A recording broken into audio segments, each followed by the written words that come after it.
कहते हैं किसी मासूम इंसान का श्राप इतना भयानक होता है कि वो किसी को भी तबाह कर सकता है, चाहे वो फिर एक पूरा मुल्क ही क्यों ना हो। ऐसी ही एक कहानी है ईरान की एक 16 साल की लड़की की, जिसके साथ हुए अन्याय ने ना सिर्फ दुनिया को झकझोर दिया, बल्कि कुछ लोगों का मानना है कि उसी के बाद से ईरान में शांति मानो की जैसे गायब हो गई।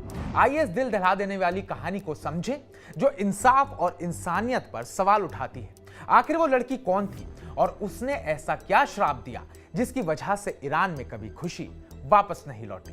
नमस्कार, मैं उत्कर्ष प्रताप सिंह, आप देख रहे हैं TV9 भारतवर्ष। उस लड़की का नाम था अतीफह रजवी। अतीफह की जिंदगी शुरू से ही मुश्किलों से भरी हुई थी। जब वो महज 5 साल की थी तब एक कार हादसे में उसकी मां चल बसी। इसके कुछ समय बाद उसका छोटा भाई नदी में डूब गया। छोटी सी उम्र में अनाथ हो चुकी अतीफह को उसके बूढ़े दादा दादी ने पाला। परिवार गरीब था, मजदूरी के लिए दिन भर घर से बाहर रहता था। ऐसे में अतीफह अकेले रहती थी और यही उसकी जिंदगी का सबसे बड़ा अभिशाप बन गया। 15-16 साल की उम्र में अतीफह की जिंदगी में एक 51 साल का रिटायर्ड गार्ड अली दराबी आया। इस दरिंदे ने मासूम अतीफह को अपनी हवस का शिकार बनाया।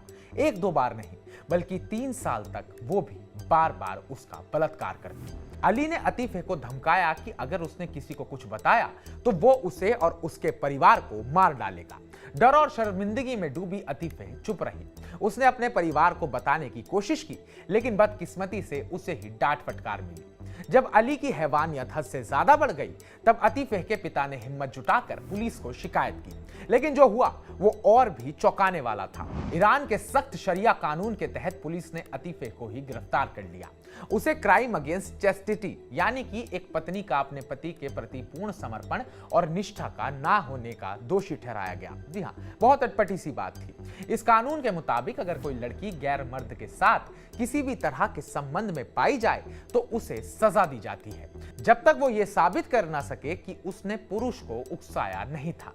थाने में अतीफह को ना सिर्फ टॉर्चर किया गया, बल्कि कई पुलिस वालों ने उसका शारीरिक शोषण भी किया।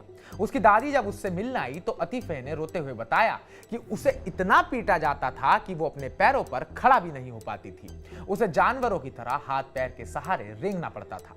कोर्ट में मामला और भी बदतर हो गया। अली और पुलिस ने मिलकर ऐसी दलीलें दी कि सारा दोष अतीफह पर ही आ गया।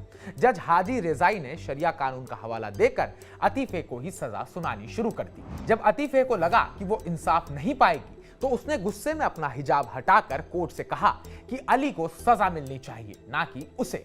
लेकिन जज ने इसे कोर्ट की बेइज्जती माना और अतीफह को उम्र कैद की सजा सुना दी। लेकिन कहानी यहीं खत्म नहीं हुई। गुस्से में अतीफह ने जज की तरफ अपनी जूती फेंक दी। इससे भड़के जज ने तुरंत उसकी सजा को बदलकर फांसी कर दिया।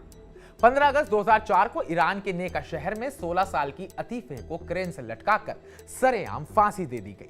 बीबीसी के मुताबिक कुछ दस्तावेजों में उसकी उम्र 22 साल बताई गई, लेकिन उसके जन्म और मृत्यु प्रमाण पत्र साफ कहते हैं कि वो सिर्फ 16 साल की थी। इस घटना ने पूरी दुनिया को हिलाकर रख दिया। लोग सवाल उठाने लगे कि आखिर ये कैसा कानून है जो पीड़िता को सजा देता है और अपराधी को छोड़ देता है। ईरान में अतीफह की फांसी के बाद से कई लोग मानते हैं कि उसके साथ हुए अन्याय का श्राप देश को भुगतना पड़ रहा है। इस घटना के बाद ईरान में अशांति, विरोध प्रदर्शन और अस्थिरता बढ़ती गई। कुछ लोग इसे महज इत्तेफाक मानते हैं तो कुछ उसे मासूम के आंसुओं का नतीजा बताते हैं। यह कहानी हमें सोचने पर मजबूर करती है कि दुनिया के कई कोनों में आज भी औरतों के साथ ऐसा सुलूक होता है।